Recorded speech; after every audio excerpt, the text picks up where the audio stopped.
Good morning আমার প্রিয় দর্শক। তো আমার নাম অজয়, আপনাদের স্বাগত আমার এই টিভি চ্যানেলে।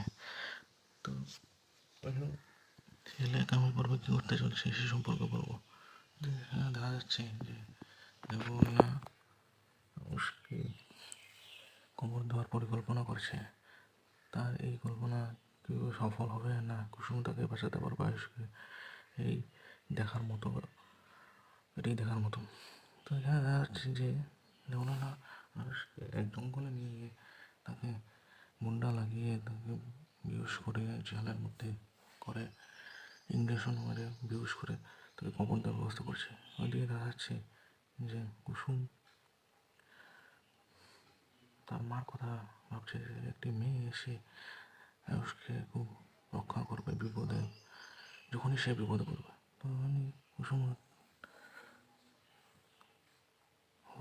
গিয়ে বাবার কথা চিন্তা করছে যে অর্থাৎ তার বাবা বলছিল, অর্থাৎ যে ঠাকুরের পূজারী যে বলছিল যে তার বালা চুরি হয়ে যাবে, তাই সে বালা চুরি হয়ে যাওয়ার পরেই এইসব ঘটনা ঘটছে।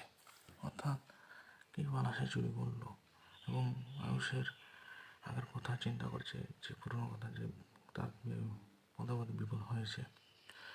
তারপর সে দেখলো যে তারপর ওদিকে দেখা যাচ্ছে যে আয়ুষকে এক গুন্ডা, অর্থাৎ যে বালা চুরি হয়েছিল কুসুমের, সেই বালা দেবলীনার পোষা গুন্ডা নিয়ে আসলো এবং তারপর আয়ুষ সেই বালাকে যে কোনো মুহূর্তে যে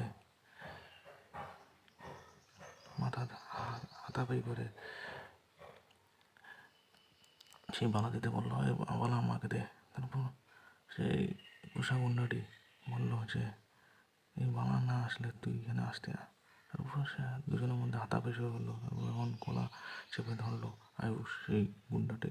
তারপর সে বললো, তোর কি করে সাহস হলো আমার গলা চেপে ধরা? তারপর সেই চাল দুজনের মধ্যে হাতাপাই হয়ে এই আয়ুষকে জালে বন্দি করে দিল। তারপর দেবলীনা সেখানে এসে বললো, ওয়েলকাম টু মাই জঙ্গল বলে বললো দেবলীনা, এবং বললো যে তোমরা যেমন খাতিরদারি করেছো আমাকে, তখন তোমার খাতিরদারি আমি করবো।